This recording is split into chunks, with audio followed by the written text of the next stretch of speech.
याद है तुम्हें ROG Ally 1 70,000 पे लॉन्च हुआ था, MSI Claw 90,000 के आसपास पे लॉन्च हुआ था एंड आज की डेट में इनकी प्राइसिंग Ally 1 38,000 रुपीज का, जिस दिन वीडियो बना रहा हूं आगे पीछे ऊपर नीचे हो सकता है, एंड MSI Claw Ultra 5 वाला 40,000 का और Ultra 7 वाला 48,000 रुपीज का। और ये दोनों ऑफिशियली इंडिया में लॉन्च वाले हैंडहेल्ड्स हैं। मुझे बहुत डिमांड मिल रही थी, भैया दोनों का कंपैरिजन कर दो, कौन सा ले, कौन सा बेटर है, कौन सा नहीं है।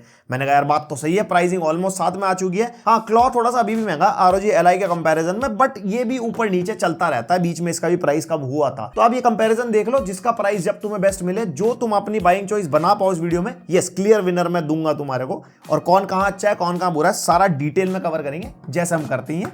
मैं वीडियो शुरू करता हूं, तुम इतने लाइक और सब्सक्राइब मारो ना, पहले मारो, मुझे नहीं पता, मैं मार दिया, शाबाश। तो सबसे पहले MSI Claw की अगर बात करूं, यहाँ पे Ultra 5 और Ultra 7 दो वेरिएंट है। मैंने अपने चैनल पे Ultra 7 का डेडिकेटेड रिव्यू कर रखा है, Ultra 5 मेरे पास है नहीं। लेकिन गेमिंग परफॉर्मेंस को अगर कंपेयर करूं, बिकॉज ये डिवाइसेस गेमिंग के लिए मेजरली यूज होती हैं, तो 8 to 10% का डिफरेंस आएगा Ultra 5 और Ultra 7 में। मतलब Ultra 7 ज्यादा बेटर परफॉर्म करेगा, मोटा मोटा मान लो 2, 4, 5 या मैक्सिमम 10 FPS एक्स्ट्रा, बस इतना ही डिफरेंस है। और बाकी जो मैंने कंपेरिजन करा है वो Ultra 7 और Z1 Extreme का करा है, क्योंकि अब सारे थोड़ी खरीदता रहूंगा, ऊपर से तुम फिर लाइक सब्सक्राइब भी नहीं करते हो, मैं कमाऊंगा कैसे। और जिनको ये हैंडल्ड पीसी के बारे में नहीं पता, पहले तुम्हें थोड़ा सा आइडिया दे दूं, ये लैपटॉप का एक पोर्टेबल वर्जन है जो आप हाथ में लेके घूम सकते हो। विंडोज होती है इसके अंदर, सेम विंडोज की तरह ये काम भी करता है। कीबोर्ड माउस लगाना हो, एक्सटर्नल बड़ी डिस्प्ले लगानी हो, as a full fledged system use करना हो, वो सब आप कर पाओगे। टच स्क्रीन इसके अंदर होती है।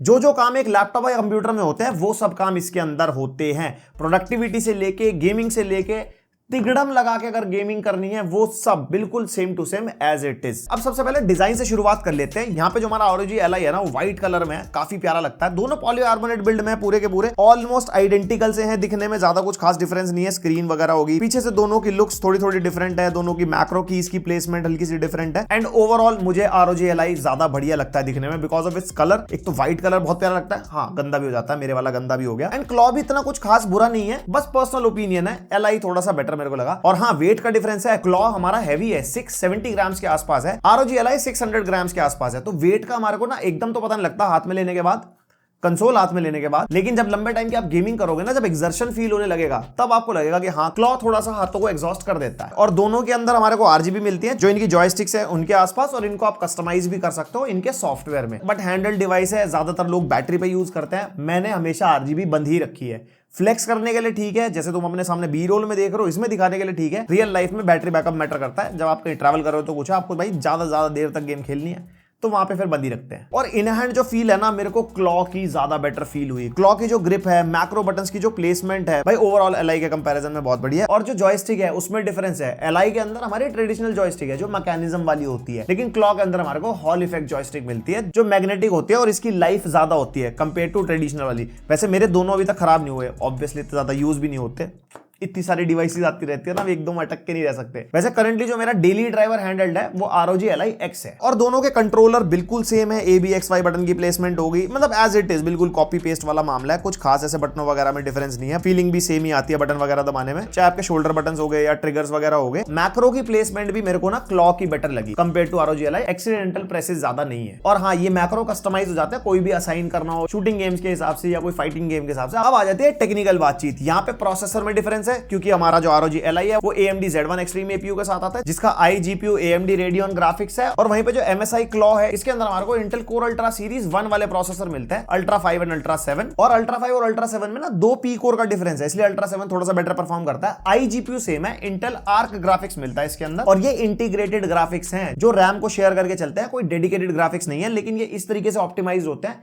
कि ऑलमोस्ट सारे गेम्स चलवा देते हैं। एंड दोनों के अंदर 512GB Gen 4 SSD मिल जाती है, जिसकी रीड एंड राइट स्पीड आप अपने सामने देख सकते हो। यहाँ पे ROG Ally की रीड स्पीड हमारे को ज्यादा मिली, क्लॉ की थोड़ी सी कम है, लेकिन क्लॉ की राइट स्पीड ज्यादा मिली, Ally की थोड़ी सी कम है। बट ऐसा रियल लाइफ में कोई डिफरेंस आया नहीं, हमारी टेस्टिंग में जो निकल गया मैंने बता दी। और दोनों के अंदर 16GB LPDDR5 डुअल चैनल में रैम है, 6400 मेगा ट्रांसफर पर सेकंड स्पीड वाली, नॉन अपग्रेडेबल सोल्डर्ड रैम है। ऑब्वियसली इतने सी डिवाइस में क्या ही रैम की स्टिक लगा लेंगे। और दोनों के अंदर जो SSD है वो 2230 साइज वाली है, जो छोटी SSD आती है, जो लैपटॉप पीसीज में यूज करते हैं वो 2280 वाली होती है। वैसे जो ROG Ally X आया ना, उसके अंदर 2280 साइज लगाया इन्होंने, महंगा बहुत है, 90,000 का, थोड़े दिन में वो भी सस्ता होगा, धक्के खा रहा होगा, टेंशन ना लो।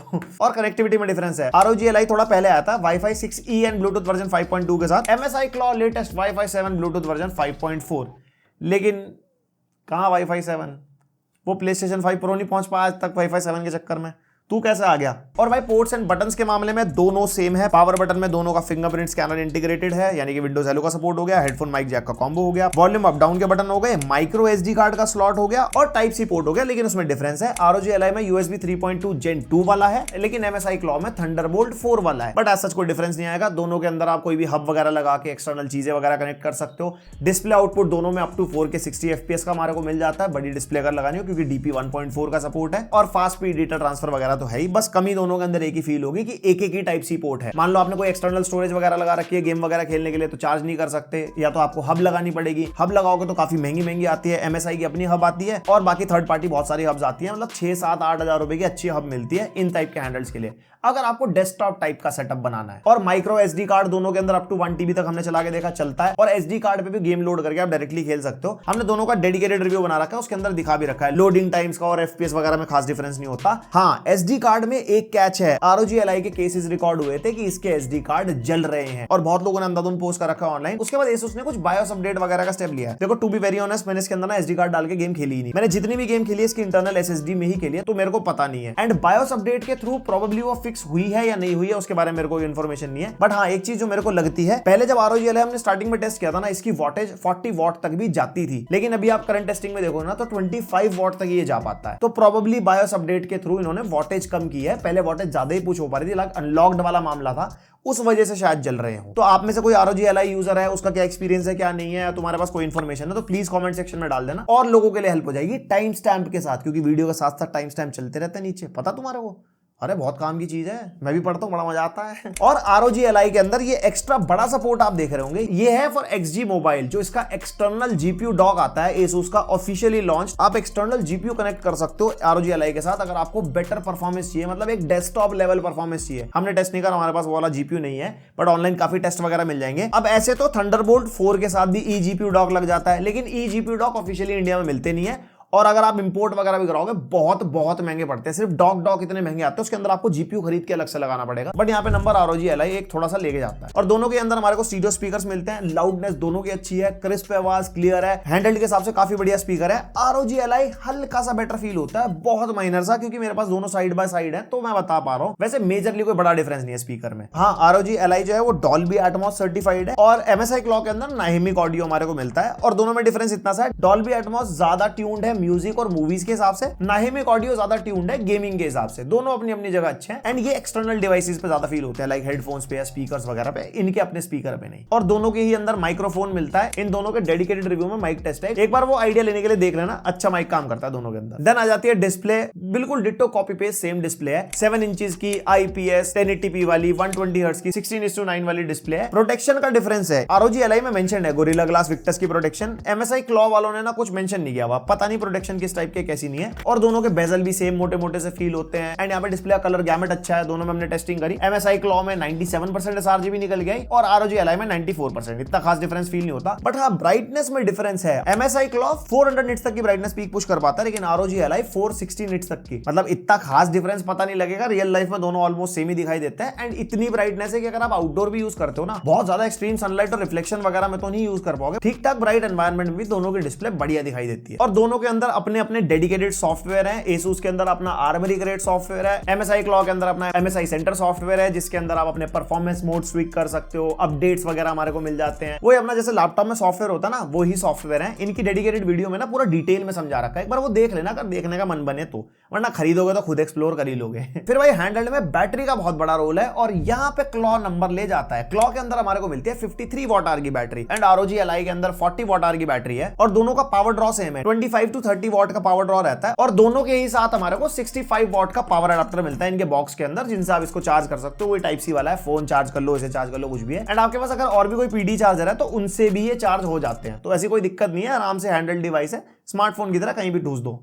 बस 65 वॉट मिनिमम होना चाहिए। और हमने डिफरेंट मोड्स पे गेम टेस्ट किए। ब्लैक मिथ वुकोंग हमने खेल के देखा दोनों डिवाइसेस में, एलआई में टर्बो मोड और एमएसआई में extreme performance mode. Ally 47 minutes चला, लेकिन एमएसआई क्लॉ 1 आवर 10 मिनट्स तक चल गया था, जिसके अंदर ब्राइटनेस भी 100% थी, वॉल्यूम भी 100% थी, स्पीकर पे खेल रहे थे हम। फिर हमने एलआई में परफॉर्मेंस मोड और क्लॉ में बैलेंस मोड, उसके अंदर एलआई 1 आवर 15 मिनट्स चला एंड क्लॉ 1 आवर 39 मिनट्स चला। फिर साइलेंट मोड आ गया जो हमारा 13 वॉट के आसपास पावर ड्रॉ करता है, जिसके अंदर आरओजी एलआई 2 आवर्स के आसपास का बैकअप देगा एंड क्लॉ 2 आवर 20 मिनट्स। तो यहाँ पे भाई बैटरी में क्लियर विनर हमारा क्लॉ है। और अलग अलग सेटिंग्स, अलग अलग ब्राइटनेस, स्पीकर वॉल्यूम, सबको आप ट्वीक वगैरह करके अलग अलग गेम के एफपीएस के हिसाब से, क्योंकि क्या होता है ना, कोई गेम ना परफॉर्मेंस मोड पे या बैलेंस मोड पे भी ठीक एफपीएस दे जाता है, तो टर्बो मोड तक जाने की जरूरत नहीं है। अगर आपको ज्यादा एफपीएस निकालने तो वो अपने हिसाब से आप ट्वीक कर सकते हो। अब बात कर लेते हैं परफॉर्मेंस की। विंडोज डिवाइस है तो सबसे पहले बेंचमार्क सिनेमैच R23 में दोनों में आप देखोगे मल्टी कोर सिंगल कोर में खास ज्यादा कोई डिफरेंस है नहीं। ऐसे ही फिर Geekbench 6 भी अगर आप देखोगे तो almost multi core single core में सेम से ही नंबर निकल के आ रहे हैं। एंड बेंचमार्क के बाद अगर रियल लाइफ परफॉर्मेंस की बात करूं तो आप इन डिवाइसेस के ऊपर एडिटिंग वगैरह भी कर सकते हो। ऑब्वियसली इनकी स्क्रीन पे नहीं, बड़ी स्क्रीन लगा के, डिस्प्ले आउटपुट लेके, कीबोर्ड माउस लगा के हमने अपनी फुटेज वगैरह ट्राई करके देखी। थोड़े बहुत लैग स्टटर मिले, जैसे 4K 60 FPS की फुटेज होती है हमारी, अगर उसको कम रेजोल्यूशन में रेंडर कर लेते हैं टाइमलाइन को 1080p पे या 720p पे, तो अच्छी परफॉर्मेंस मिल जाती है वहां पे। तो आप चाहो तो रील्स वगैरह एडिट करनी हो या ठीक ठाक एक वीडियो एडिटिंग करनी हो, ऐसे फुल फ्लेजेड नहीं, क्योंकि जितनी बड़ी टाइमलाइन होगी, जितना बड़ा प्रोजेक्ट होगा, ये एक थिन एंड लाइट लैपटॉप वाली परफॉर्मेंस आप मान सकते हो इनसे। अगर आप कॉलेज में हो, आपके पास एक हैंडल डिवाइस है और एक एक्सटर्नल स्क्रीन भी है, तो कोडिंग वगैरह के टास्क आप इसके ऊपर कर पाओगे। म्यूजिक प्रोडक्शन वाले सॉफ्टवेयर चलाने वो भी चला लोगे। मल्टीटास्किंग में बहुत अच्छा है। आपको मीटिंग्स लेनी है, ऑफिस वाले काम करने हैं, हाँ ऑब्वियसली आपको एक वेबकैम लेना पड़ेगा, सपोर्ट करेगा बिल्कुल, क्योंकि विंडोज सिस्टम है, टाइप सी के थ्रू हब लगाओ, सब कुछ चलाओ, एज अ मिनी पीसी की तरह भी आपका काम कर सकता है फॉर एक्सटर्नल डिस्प्ले। अब मेजरली डिवाइसेस बनी है गेमिंग के लिए। बड़े सारे गेम हमने टेस्ट किए हैं, अलग अलग ग्राफिक सेटिंग्स में, FSR XeSS। आप गेम टेस्ट पे नजर मारो,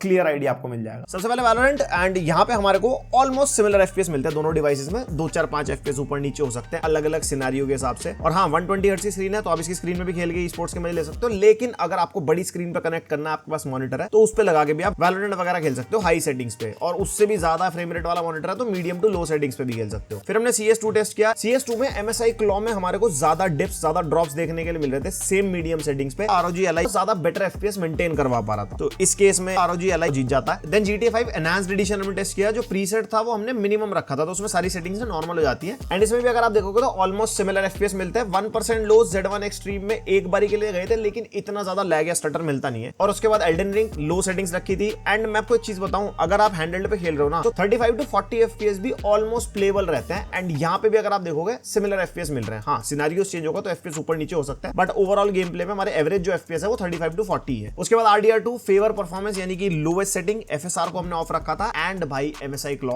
बेटर परफॉर्मेंस यहाँ पे निकाल के देगा, वो भी अच्छी खासी, लाइक 10 से 12 FPS एक्स्ट्रा। और FSR ही रखा मैंने दोनों के अंदर, बिकॉज FSR का सपोर्ट हमारे को AMD एंड इंटेल दोनों में मिल जाता है। एंड इसके बाद भी अगर आप देखोगे तो इंटेल ज्यादा बेटर परफॉर्म कर रहा है RDR2 में। उसके बाद हमने फेवर क्वालिटी भी टेस्ट करने की कोशिश करी, लेकिन फेवर क्वालिटी में Z1 एक्सट्रीम में चल ही नहीं पाया बिकॉज ऑफ VRAM इश्यूज। जो जब हम सेटिंग्स अप्लाई कर रहे थे वहां पे रेड हो गई थी, वहां पे अप्लाई हो ही नहीं रहे थे चेंजेस। लेकिन MSI क्लॉ ने बोला भाई साहब क्या बात कह रहे हैं, मैं खिलवा दूंगा, भले FPS 30 आ रहे हो, बट क्लॉ यहाँ पे एज ले गया। उसके बाद हॉगवर्ट्स लेगेसी, इसके अंदर हमारे को बहुत तरीके की सेटिंग्स मिलती है। जैसे पहले हमने मीडियम पे टेस्ट किया, लेकिन XeSS पे हम टेस्ट करके देख रहे थे, सिमिलर FPS हमारे को दोनों डिवाइसेस में मिले। उसके बाद लो सेटिंग्स पे टेस्ट किया, थोड़े बेटर FPS निकालने के लिए, तो यहाँ पे अच्छे FPS मिल जाते हैं विद XeSS, दोनों में सिमिलर, लाइक 50 के आसपास। थोड़े बहुत ड्रॉप्स वगैरह हमारे को दोनों में ही मिलते हैं। एंड उसके बाद FSR पे भी टेस्ट किया, तो XeSS ज्यादा ऑप्टिमाइज्ड है फॉर हॉगवर्ट्स लेगेसी। FSR में इतने फ्रेम रेट नहीं निकल गया है लो सेटिंग्स पे, उसी में ही FSR में फ्रेम जनरेशन भी मिलता है। वहीं पे Z1 एक्सट्रीम थोड़ा सा एज ले जाता है, बिकॉज वो AMD की टेक्नोलॉजी है, यहाँ पे हमारे को बेटर FPS मिला। फिर साइबरपंक आ गया। साइबरपंक में हमारे को ऑलमोस्ट सिमिलर FPS मिल रहे हैं, 2, 4, 5 ऊपर नीचे लो सेटिंग्स पे। वहीं पे अगर XeSS को क्वालिटी पे लगा देते हो तो इतना कुछ डिफरेंस आया नहीं, सेम ही FPS मिल रहे थे। एंड वहीं पे एक स्टीम डेक मोड भी आता है, जिसके अंदर ना काफी लो सेटिंग्स हो जाती है, मतलब हैंडल्ड के हिसाब से ऑप्टिमाइज्ड है, और FSR भी उसके अंदर बैलेंस्ड हो जाता है। वहां पे हमारा ROG Ally बेटर परफॉर्म करवा पाता है। मैंने कहा जब इतने FPS आ रहे तो हाई सेटिंग्स पे टेस्ट कर लेते हैं, तो यहाँ पे सिमिलर FPS है, मतलब प्लेबल नहीं है। एंड उसी के अंदर अगर आप XeSS लगाओगे तो प्लेबल FPS आते हैं, दोनों डिवाइसेस पे सिमिलर। एंड FSR भी मिलता है, और FSR टेस्ट किया इस गेम के अंदर, ऑप्टिमाइजेशन दोनों के अंदर ही बढ़िया, लगभग सिमिलर FPS आ रहे थे दोनों डिवाइसेस में। उसके बाद FSR क्वालिटी में फ्रेम जनरेशन भी हमने ऑन कर दिया था। एंड इसके अंदर हमारा MSI क्लॉ हल्का सा बेटर परफॉर्म कर रहा था, 2-4 FPS के आसपास। तो अगर आप मीडियम टू लो सेटिंग्स पे with FSR with frame generation खेलोगे तो अच्छे प्लेबल फ्रेम रेट आपको मिल जाएंगे, जैसे कि आपने पहले देख ही लिया। Then the last of us 2, जो कि काफी हेवी गेम है, एंड वेरी लो सेटिंग्स रखी थी इसके अंदर, कोई भी अपस्केलिंग नहीं। ROG Ally बेटर परफॉर्म करके यहाँ पे लगभग 5 FPS एक्स्ट्रा, और हैंडहेल्ड में 2-4-5 FPS भी भाई काफी अच्छा खासा रोल प्ले करते हैं। उसी के अंदर FSR क्वालिटी पे अगर करते हैं तो दोनों के अंदर ऑलमोस्ट सिमिलर परफॉर्मेंस निकल गया है, 35-40 के बीच में। एंड वेरी लो सेटिंग्स पे XeSS भी ऑन गया क्वालिटी पे, यहाँ पे इंटेल अपर एज ले गया, क्योंकि वो इंटेल की अपनी टेक्नोलॉजी है। बट हाँ, ये गेम टू गेम वेरी कर सकती है, किसी में बेटर तो किसी में सिमिलर। और इसके अंदर ना FSR 3 का भी सपोर्ट है, जिसमें डेफिनेटली आपका AMD अपर एज ले जाता है, जिसके अंदर फ्रेम जनरेशन भी हमने लगाई थी। 60 स्टेबल FPS दिया था वेरी लो सेटिंग्स पे। ऐसा गेम एक हैंडहेल्ड पे खेल पाओ, काफी अच्छी चीज है। और स्टैट्स में एक चीज क्लियर कर देता हूं, जो ऊपर मेमोरी है ना, वो बहुत ज्यादा डिफरेंट आपको दिखाई देगी दोनों के अंदर, बिकॉज जो MSI आफ्टरबर्नर के स्टैट्स है वो APU के हिसाब से ना बहुत अलग तरीके से डिफरेंशिएट करते हैं। बिकॉज यहाँ पे तो GPU की VRAM है, वो हमारी RAM शेयर करके चलती है, तो उसको आप इग्नोर कर सकते हो। ओवरऑल वॉटेज एंड FPS देखो बस। उसके बाद होराइजन फॉरबिडन वेस्ट, जो कि अच्छा खासा डिमांडिंग गेम है, एंड दोनों के अंदर हमारे को वही 25-30 FPS मिलता है। उसी के अंदर अगर FSR लगा देते हैं तो भी खास डिफरेंस नहीं है। बस हाँ, यहाँ पे MSI क्लॉक को मैं थोड़ा सा एज दूंगा, थोड़ा सा बेटर परफॉर्म करवा पा रहा था। एंड इसी के अंदर ना FSR भी मिलता है, और FSR को क्वालिटी भी रखा और फ्रेम जनरेशन भी ऑन कर दिया था, तो दोनों यहाँ पे 40 FPS तक पहुंच गए थे। अच्छे प्लेबल FPS मिल गए थे मतलब। फिर ghost of सुशीमा very low settings रखी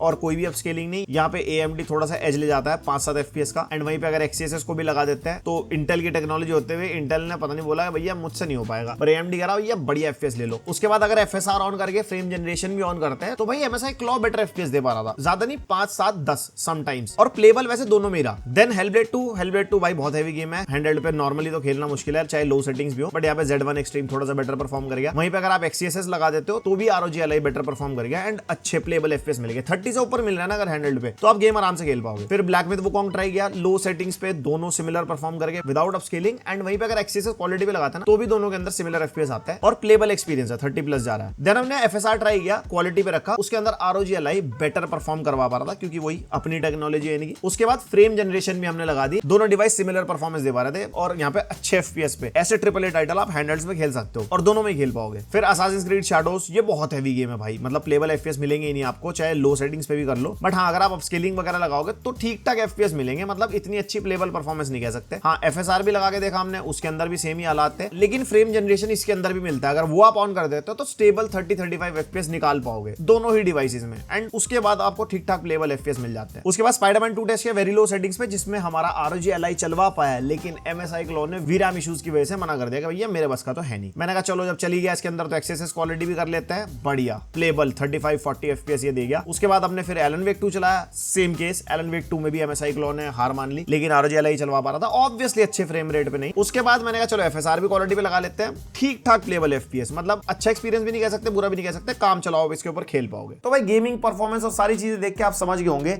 ROG Ally Z1 Extreme better perform करता है गेम्स में। मतलब कई जगह तो ऑलमोस्ट सेम परफॉर्म करता है, लेकिन कई जगह जहां पे FSR है, उसके बाद FSR फ्रेम जनरेशन है, तो ROG Ally ज्यादा बेटर ऑप्टिमाइज्ड है उन गेम्स के हिसाब से, एंड हमारे को ज्यादा FPS भी देता है compare to MSI claw. And यहाँ पे ROG Ally सस्ता भी है, 38,000 का चल रहा है, इससे कम भी शायद चला जाए, तो आप एक बार देख लेना ऊपर नीचे इस वीडियो के बाद, लिंक दोनों के डिस्क्रिप्शन में दे दूंगा। तो यहाँ पे वैल्यू फॉर मनी मेरे हिसाब से ROG Ally है, एक क्लियर विनर भी है। लेकिन ROG Ally के अंदर हॉल इफेक्ट जॉयस्टिक्स नहीं है, तो इसके अंदर स्टिक ड्रिफ्ट वगैरह आने के चांसेस हैं, मेरे नहीं आए अभी तक। MSI क्लॉ में हॉल इफेक्ट जॉयस्टिक्स हैं, जहां पे पॉइंट ले जाता है। एक SD कार्ड वाला पॉइंट भी है भाई, वो रहेगा। ROG Ally के इनिशियल कुछ यूनिट्स में SD कार्ड जल रहे थे, जो मैंने आपको बताया, और वो हो सकता है आपके वाले में जले, हो सकता है ना भी जले, और बायोस अपडेट से हो सकता है उन्होंने वो चीज फिक्स कर दी हो सकता है ना भी कर दी। तो इसके बारे में एक बार कमेंट सेक्शन खोल लेना, थोड़ा ऑनलाइन रिसर्च कर लेना, या फिर हो सकता है आपके केस में दिक्कत ही ना आए, और अगर आपको लगता है दिक्कत आ भी सकती है तो बिना SD कार्ड के चला लो, तो वो वाले पॉइंटर भी अपने दिमाग में रखना। एंड अगर इस केस में आपका दिमाग नहीं सेट बैठ रहा ROG Ally पे, तो आप MSI क्लॉ के लिए जा सकते हो, ये भी कोई ऐसा बुरा ऑप्शन नहीं है इसके सामने। बस वो ये थोड़ा सा प्राइस महंगा है, प्राइस अगर कम हो जाएगा 40,000 के आसपास अल्ट्रा 7 मिल जाए, आराम से ग्रैब कर लो। अंडर 40 चला जाएगा अल्ट्रा 5 वाला, वो तो लपेट ही लेना, और इसकी भी परफॉर्मेंस अच्छी खासी है। एंड XeSS 2 भी आ रहा है अलग अलग गेम्स में, उसमें फ्रेम जनरेशन वगैरह भी है,